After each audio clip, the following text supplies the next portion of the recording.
नमस्कार दोस्तों, आज हम पाठ एवरेस्ट मेरी शिखर यात्रा के प्रश्न उत्तर याद करेंगे। प्रश्न अभ्यास मौखिक। निम्नलिखित प्रश्नों के उत्तर 1-2 पंक्तियों में दीजिए। क अग्रिम दल का नेतृत्व कौन कर रहा था? उत्तर अग्रिम दल का नेतृत्व उपनेता प्रेमचंद कर रहे थे।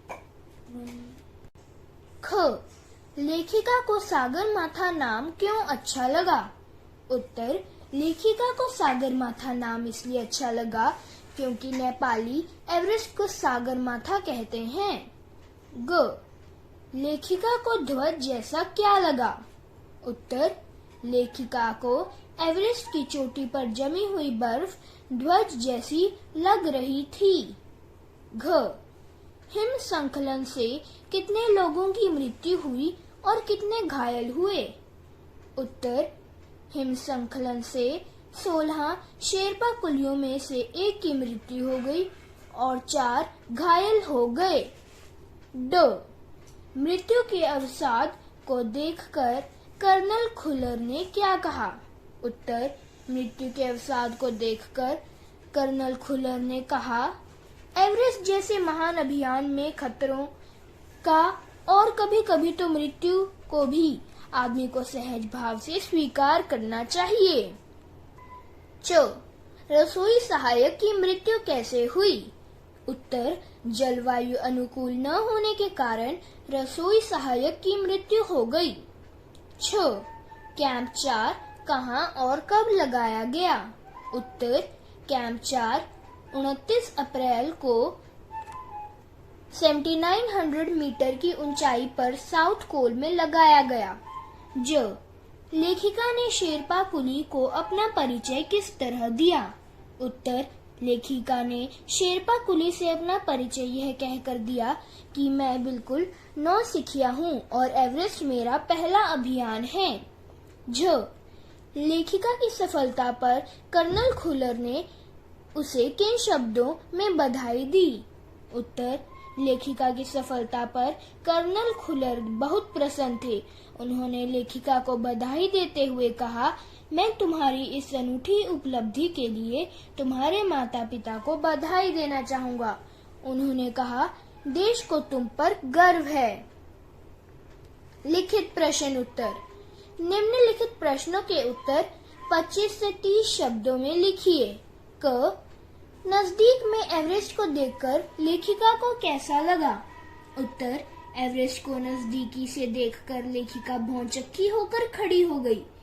लेखिका ने इससे पहले 2 बार एवरेस्ट को दूर से देखा था, लेकिन एवरेस्ट लोहत से और नुस्से की ऊंचाइयों से घिरी बर्फीली टेढ़ी मेढ़ी नदियों को आश्चर्य से देखती रह गई।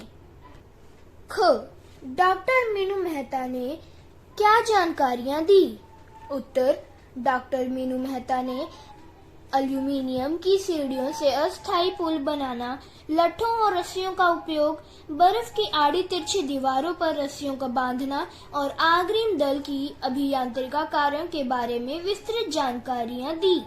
ग तेंजिंग ने लेखिका की तारीफ में क्या कहा? उत्तर तेंजिंग ने लेखिका की तारीफ में कहा, तुम एक पक्की पर्वतीय लड़की लगती हो। तुम्हें तो शिखर पर पहले ही प्रयास में पहुंच जाना चाहिए। घ लेखिका को किनके साथ चढ़ाई करनी थी? उत्तर लेखिका को जय और मीनू के साथ चढ़ाई करनी थी, लेकिन वे अभी तक साउथ कोल कैंप नहीं पहुंच सके थे। इसका कारण यह था कि वे भारी सामान लेकर बिना ऑक्सीजन के चल रहे थे। ड लोब्सांग ने तंबू का रास्ता कैसे साफ किया? उत्तर लेखिका और उनके साथियों के कैंप के ऊपर बर्फ का एक पुंज टूटकर गिर गया था। लेखिका बर्फ के नीचे तंबू में फंस गई थी। लोब्सांग ने अपनी स्विस छुरी की मदद से तंबू का रास्ता साफ किया और लेखिका को बाहर निकाला।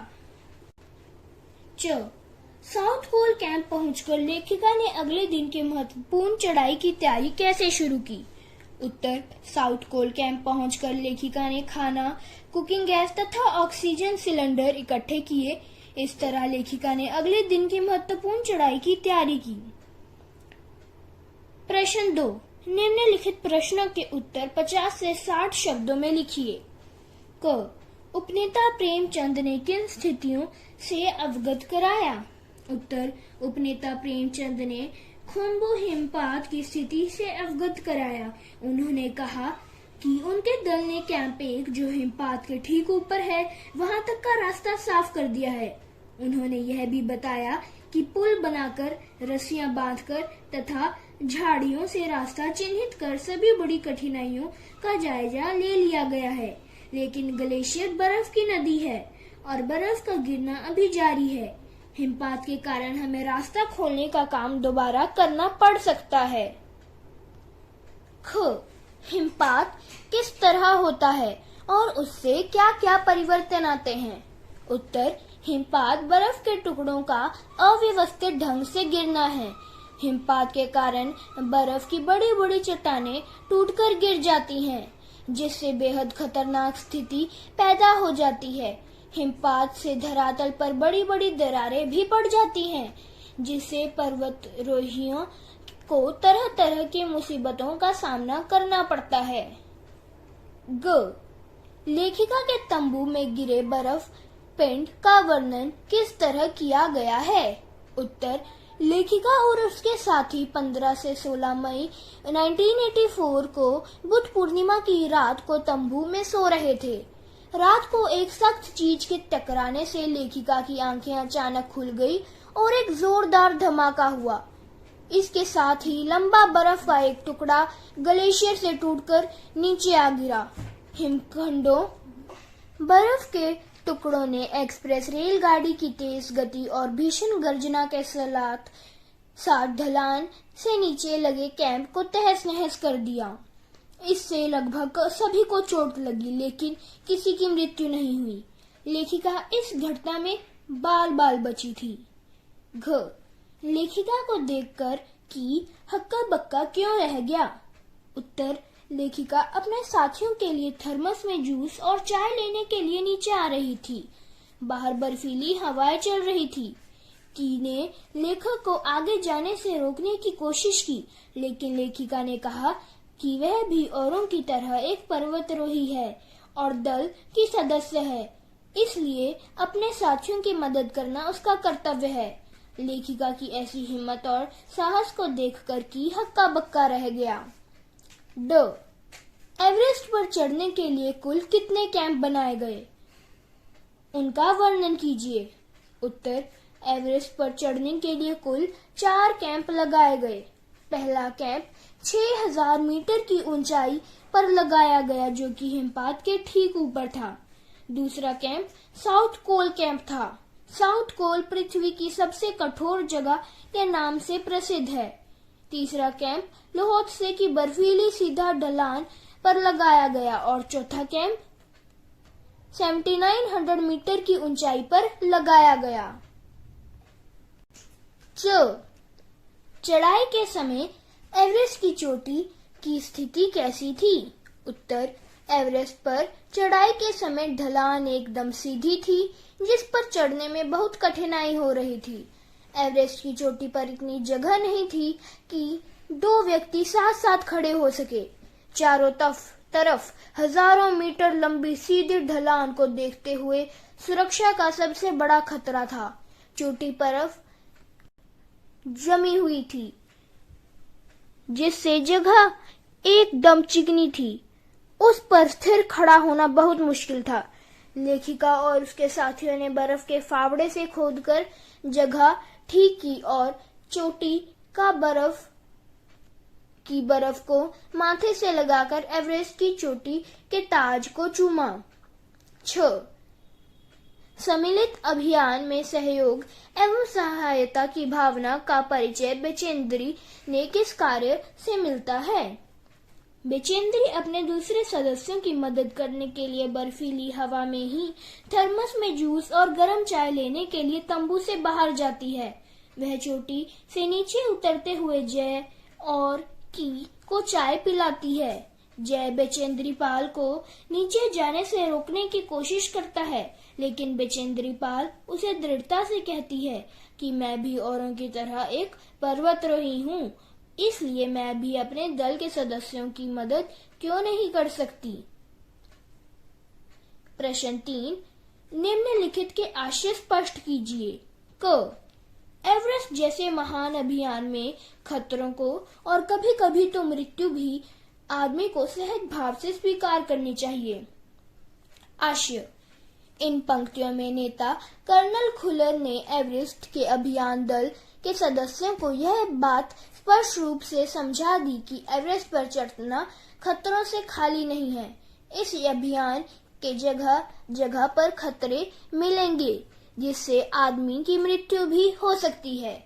हमें इनसे घबराना नहीं है और इसे एक चुनौती के रूप में स्वीकार करना है। ख, सीधे धरातल पर दरार पड़ने का विचार और इस दरार का गहरे चौड़े हिमविदर में बदल जाने का मात्र ख्याल ही बहुत डरावना था।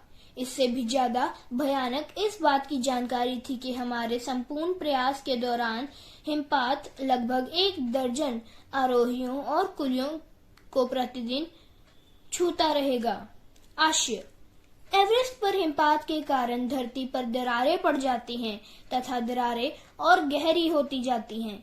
इन सबसे भयानक जानकारी यह थी कि एवरेस्ट की चढ़ाई के दौरान प्रतिदिन हिमपात होगा, जिससे चोटी पर चढ़ने वाले लोगों को इसका सामना करना पड़ेगा। यह सब सोचकर ही दिल घबरा जाता है। ग, बिना उठे ही मैंने अपने थैले से दुर्गा माँ का चित्र और हनुमान चालीसा निकाला। मैंने इनको अपने साथ लाए लाल कपड़े में लपेटा, छोटी सी पूजा अर्चना की और इनको बर्फ में दबा दिया। आनंद से के इस क्षण में मुझे अपने माता पिता का ध्यान आया। आशय, बचेंद्रीपाल ने एवरेस्ट पर चढ़कर सबसे पहले घुटनों के बल झुककर चोटी को चूमा और फिर खड़े हुए बिना ही अपने थैले में से माँ दुर्गा की तस्वीर और हनुमान चालीसा निकाला और उसी की आराधना की। इसके बाद उनको बर्फ के नीचे दबा दिया। खुशी के इस पावन अवसर पर लेखिका को अपने माता पिता की याद आने लगी। भाषा अध्ययन। प्रश्न, निम्नलिखित पंक्तियों में उचित विराम चिन्हों का प्रयोग कीजिए। क, उन्होंने कहा तुम एक पक्की पर्वतीय लड़की लगती हो, तुम्हें तो शिखर पर पहले ही प्रयास में पहुंच जाना चाहिए। उन्होंने कहा तुम एक पक्की पर्वतीय लड़की लगती हो, तुम्हें तो शिखर पर पहले ही प्रयास में पहुंच जाना चाहिए। क्या तुम भयभीत थी? क्या तुम भयभीत थी? तुमने इतनी बड़ी जोखिम क्यों ली बेचेंद्री? तुमने इतनी बड़ी जोखिम क्यों ली बेचेंद्री? प्रश्न 3, नीचे दिए उदाहरण के अनुसार निम्नलिखित शब्द युग्मों का वाक्य में प्रयोग कीजिए। उदाहरण, हमारे पास एक वॉकी टॉकी थी। उत्तर, टेढ़ी मेढ़ी। एवरेस्ट शिखर से नदी टेढ़ी मेढ़ी दिखाई दे रही थी। गहरे चौड़े, हिमपात होने से धरती पर गहरे चौड़े गड्ढे बन गए। अपने आसपास गंदगी न फैलाएं। हक्का बक्का, 40 फुट लंबा सांप देखकर सभी लोग हक्के बक्के रह गए। इधर उधर, राम हमेशा इधर उधर की हाँकता रहता है। लंबे चौड़े, चुनावों में नेता लंबे चौड़े वायदे करते हैं। प्रश्न 4, उदाहरण के अनुसार विलोम शब्द बनाइए। उदाहरण, अनुकूल, प्रतिकूल, नियमित, अनियमित, आरोही, अवरोही, सुंदर, असुंदर, विख्यात, अविख्यात, निश्चित, अनिश्चित। प्रश्न 5, निम्नलिखित शब्दों में उपयुक्त उपसर्ग लगाइए, जैसे पुत्र, सुपुत्र, वास, प्रवास, व्यवस्थित, अव्यवस्थित, कुल, अनुकूल, गति, प्रगति, रोहन, आरोहण, रक्षित, सुरक्षित। प्रश्न 6, निम्नलिखित क्रिया विशेषणों का उचित प्रयोग करते हुए रिक्त स्थानों की पूर्ति कीजिए। अगले दिन, कम समय में, कुछ देर बाद, सुबह तक। क, मैं सुबह तक यह कार्य कर लूंगा। ख, बादल घिरने के कुछ देर बाद ही वर्षा हो गई। ग, उसने बहुत कम समय में इतनी तरक्की कर ली।